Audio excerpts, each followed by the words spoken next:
C'est en ces termes que les éleveurs qualifient un groupe qui réalise 50% de l'abattage des bovins. Des bovins achetés à un prix beaucoup trop bas pour eux.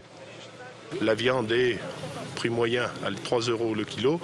Ça couvre à peine les coûts de production. Donc le but, c'est de faire remonter le prix de la viande de 50-60 centimes d'euros, c'est-à-dire autour de 3,50 €. Venus des 4 départements auvergnats, mais également de l'Indre et du Cher, ces éleveurs disent ne plus pouvoir vivre de leur travail. La faute à des coûts de production en constante augmentation depuis 4 ans. Les augmentations, c'est le fioul, c'est les charges fixes, c'est les impôts, c'est tout. Et si vous voulez, quand un produit diminue et que les charges augmentent, il est certain qu'à un moment, ça ne fait plus.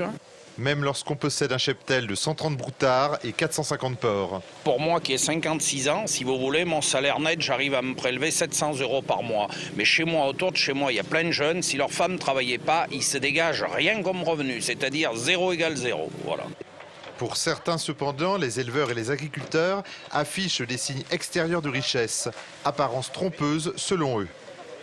Les investissements, il faut malheureusement en faire pour pouvoir produire.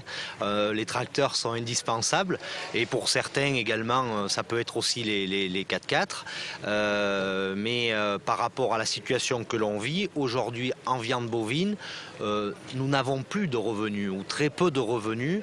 Et ce qui se passe, c'est que les gens sont obligés de s'endetter à court terme pour pouvoir joindre les bouts. Des éleveurs décidés à occuper le site pendant 10 jours s'il le faut pour sauver leur profession. Mais dès demain, des négociations initiées par le ministère de l'Agriculture sont prévues entre les dirigeants du groupe et les organisations syndicales.